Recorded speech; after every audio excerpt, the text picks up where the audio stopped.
सत्संगत जी, प्यार से कहना धन निरंकार जी।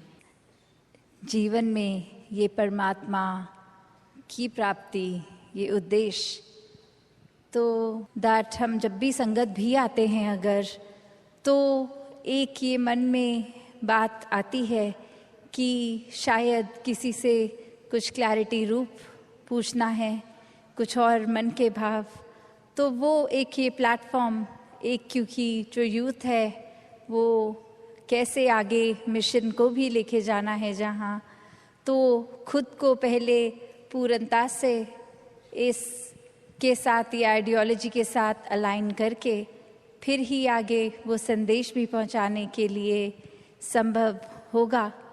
तो वो बात जैसे अभी एड्रेस भी हुआ, वो बात की एक मन की क्लैरिटी हो, पर ऐसा भी नहीं कि सिर्फ सवाल पूछने के लिए पूछा जाए।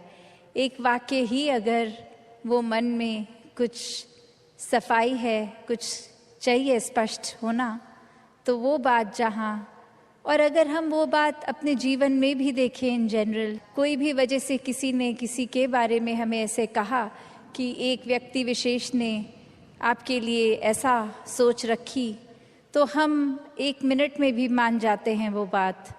फिर हम अपना ओपिनियन उस इंसान के लिए वैसा ही बना लेते हैं कि ये जो बात सुनी है ये ऐसा ही हुआ होगा, और हम कभी उस इंसान से फिर वो सफाई भी नहीं मांगते हैं। हम पूछते तक नहीं हैं कि क्या वाकई ही एज अ फैक्ट आपने ऐसा कहा, और अगर कहा भी तो वो बात उत्पन्न कहाँ से हुई, हम उसके बारे में बात कर लें। पर इंसान की फितरत की उस इंसान से तो बात नहीं करेंगे, उसके पीठ पीछे उसके बारे में औरों से करेंगे। तो इस तरीके के जीवन से एक अपने जीवन का सुधार नहीं हो पाएगा। जैसे एक शायर ने भी बहुत खूबसूरती से लिखा कि गलत फहमियों से भी ख़त्म हो जाते हैं रिश्ते, गलती हमेशा कसूर की नहीं होती।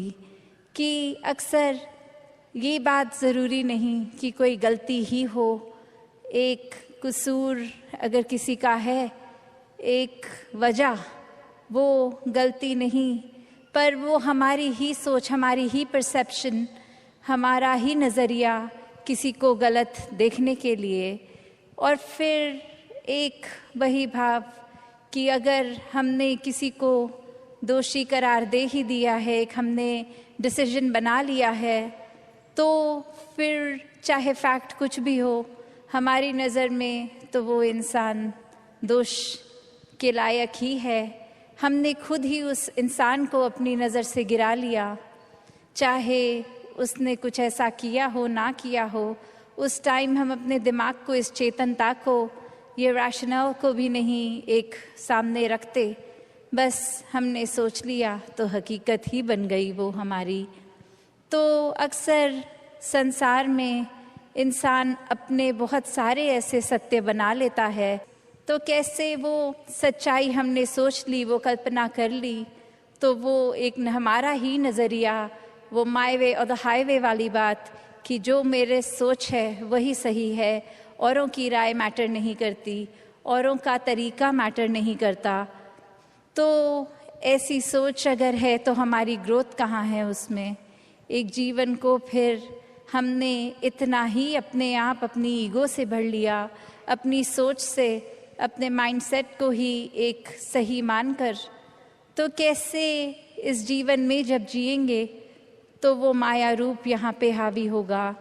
क्योंकि when we are so full of ourselves, तो हम लर्निंग कहाँ से करेंगे, जबकि इस निराकार, इस दातार ने तो हर जगह इस कण कण से शिक्षा लेने का एक रूप दिया है। बस हमें वो रिसेप्टर बनना है कि ये हर जगह से जो शिक्षा मिल रही है उसको कैसे चैनलाइज किया जाए।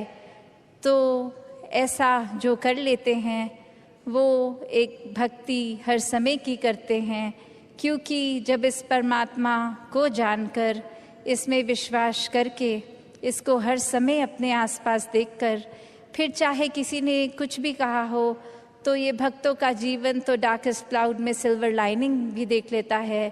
एक बिना गुण की चीज़ में से भी गुण निकाल लेते हैं। तो फिर जहाँ एक स्वाभाविक गुण बह रहे हैं, वहाँ से तो भक्त कितने ही अनेकों गुण निकाल लेंगे। तो ऐसा जीवन हमारा एक हो जाए ताकि हर तरफ से जो शिक्षाएं हैं वही मिलें।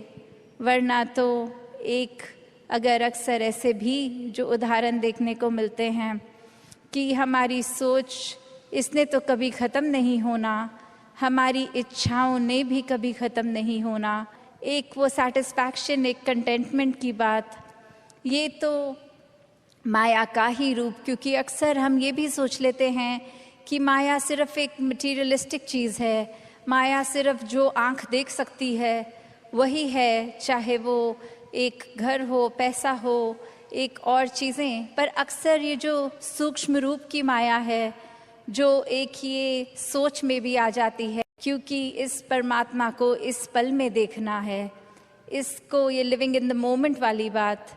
तो ऐसे बात पे ये जो इस पल में इस परमात्मा के एहसास में रहना, वो ही एक एहसास है।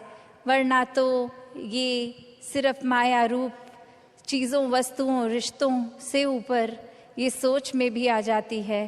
तो कैसे एक ये वही बात हो गई, जैसे एक कहानी भी है कि एक इंसान, उसको एक थोड़े से कुछ लोग मिले और आगे वो इंसान सारे जा रहे हैं, कहीं रास्ता ख़राब है, तो वो एक डिसीजन बनाते हैं कि will go ahead as a group, ताकि कोई बात है भी तो इकट्ठे कोई वो रास्ता आराम से निकल जाएगा। और फिर वहीं वो बातें चल रही हैं जहाँ हर कोई अपने जीवन के बारे में बता रहा है, अपने डिज़ायर्स, अपने गोल्स।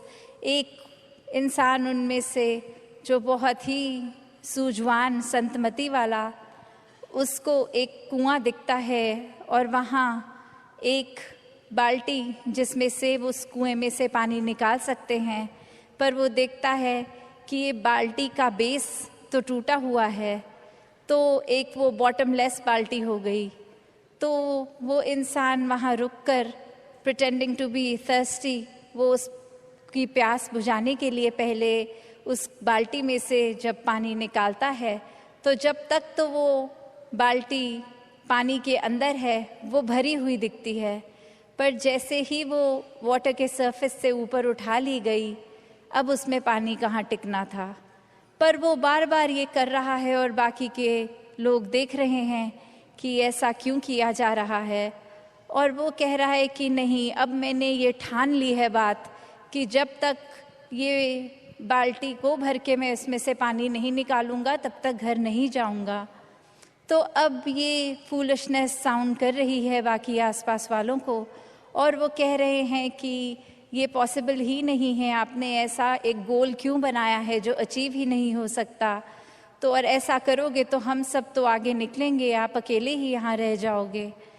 तो बात वो समझाने की उनको फिर यही कहता है कि शुक्र है you bought this point up, क्योंकि हम सबको पता है ये बॉटमलेस बकेट है, इसको भरा नहीं जा सकता। तो हमारी सोच, हमारा मन भी ऐसा ही बॉटमलेस है। ये डिज़ायर्स भी आएंगे, ये एक इच्छा की पूर्ति होने के बाद दूसरी ने भी आना है।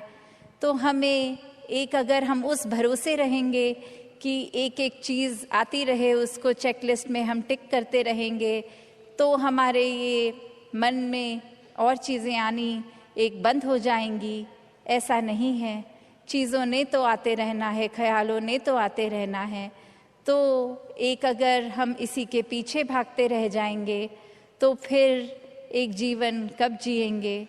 एक सैटिस्फैक्शन, कंटेंटमेंट की बात, ये सहज रूप में बहने की बात, ये स्थिरता की बात यहाँ आती है कि कैसे एक अपने चैनलाइज करने की बात, कि ये जो चीज़ है अगर हमारे लिए ज़रूरी है, वो कितनी ज़रूरी है उसको तो किया जाए, पर अंधाधुंध एक उस दौड़ में ना लगा जाए, वो रैट रेस में ना लगा जाए।